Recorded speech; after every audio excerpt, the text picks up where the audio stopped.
Assalamualaikum warahmatullahi wabarakatuh. Perkenalkan, nama saya Arlita Hernianti. Saya dari kelas A9 kelompok 3. Pada hari ini, hari Kamis, tanggal 15 September 2022, telah dilaksanakan Latsar CPNS hari ke-8. Pada hari ini telah memasuki pembelajaran agenda 3 dengan materi Smart ASN dan dengan tutor Bapak Samsalengke. Hari ini terdapat agenda sinkronus dan terdapat agenda asinkronus.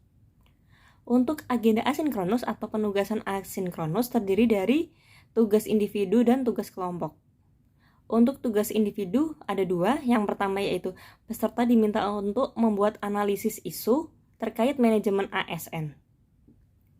Kemudian yang kedua, peserta diminta untuk membuat learning journal yang berisikan pengalaman pembelajaran baik saat sinkronus maupun saat asinkronus. Untuk tugas kelompok, peserta diminta untuk membuat video bermain peran mengenai best practice dan bad practice manajemen ASN. Selanjutnya, pada saat sinkronus atau pada agenda sinkronus ini diawali dengan perkenalan antara peserta Latsar dan tutor. Setelah itu dijelaskan mengenai manajemen ASN dan Smart ASN. Sebelum beranjak jauh mengenai manajemen ASN, peserta dijelaskan mengenai apa itu ASN, apa itu PNS, dan apa itu P3K, serta apa perbedaan di antaranya.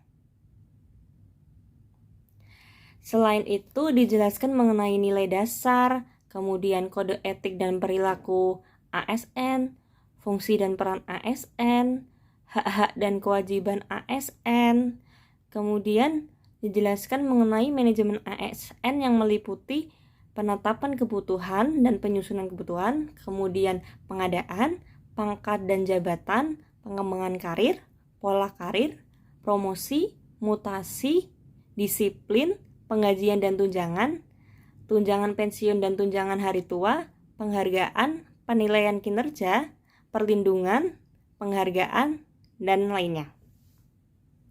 Setelah itu dijelaskan mengenai organisasi, kemudian kewenangan pemerintah, kemudian Smart ASN. Yang dapat saya ambil dari pembelajaran mengenai Smart ASN ini, yaitu kita sebagai ASN harus kompeten dan adaptif terhadap perkembangan zaman. Zaman saat ini berbeda dengan zaman dahulu. Zaman saat ini berbeda pula dengan zaman yang akan datang. Oleh karena itu, kita dituntut untuk mampu beradaptasi dengan perkembangan zaman. Serta kita harus menguasai literasi digital, karena zaman sekarang apa-apa serba digital. Kita harus mampu beradaptasi dengan perkembangan zaman agar kita tidak tertinggal, agar kita menjadi ASN yang profesional dan mampu beradaptasi. Hikmah yang dapat saya ambil dari pembelajaran pada hari ini yaitu kita sebagai ASN harus dapat menjalankan peran dan fungsi sebagai ASN antara lain sebagai pelaksana kebijakan publik, sebagai pelayan publik, dan sebagai perekat dan pemersatu bangsa. Selain itu, kita juga harus mewujudkan Smart ASN antara lain integritas, profesionalisme, nasionalisme, networking, wawasan global, IT dan bahasa asing, kemudian hospitality, dan entrepreneurship. Sekian penjelasan materi pada hari ini. Wassalamualaikum warahmatullahi wabarakatuh.